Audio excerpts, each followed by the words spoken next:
फैनानै बिथांमोना जोंहा बुग्लामारि प्राइमारिनि आन्दाराव दिनै लोब लोब फैनानै नियारलि 37 जन बिथांमोना जोंजों जइन जाबाय। जों इसे आगोलावसो सुबुनकाटा ओनसोलाव 141 इउपिपिएल दोलोनिफ्राय आरो गुबुन गुबुन दोलोनिफ्राय जइन खालामफैबाय। जोंहा दिनै जइन जानाया सान हरजों लोब्बायानो गैया।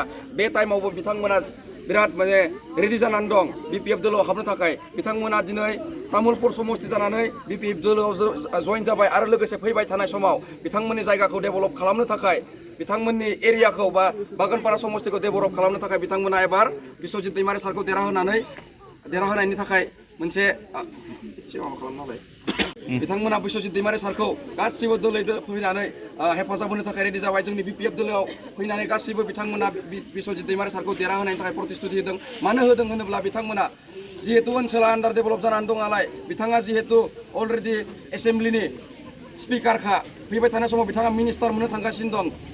जायगानि सार्थखौ लानानै जोङो जिहेतु दिनै एनडिए एलायन्स जाबाय नालाय, गासैबो जोंनिया गुबुन गुबुन दोलोनिफ्राय इउपिपिएल दोलोफोरनिफ्राय फैनानै जों जइन जाफैबाय जायगानि सार्थआव। आरो फैबाय थानाय समाव बिश्वजित दैमारि सारखौ माने पदुम फुलनि सिम्बलाव भट होनानै देरहाहोगोन होननानै प्रतिश्रुति होबाय। धन्यबाद।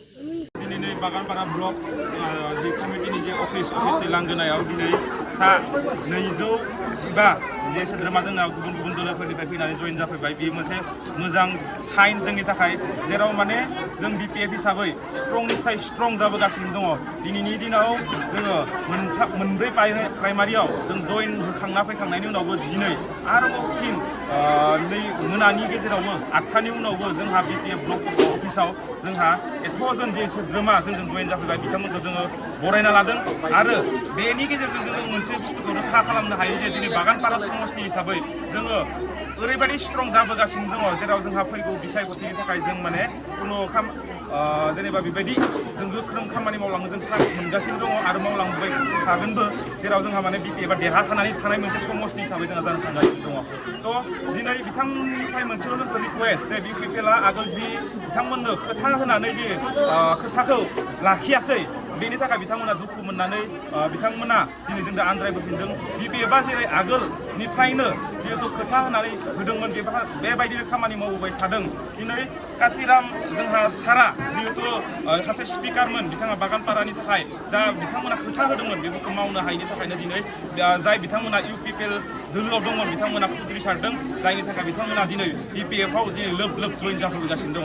आरो जों अलवेज वेलकाम खालामगासिनो दङ बिथांमोनखौ, बिथांमोननि लिडार्सफोरखौ जोङो वेलकाम खालामदों जे बिथांमोना जोंजों खामानि मावनानै जोंनि बिपिएफखौ गोख्रोंसिन खालामफैयो।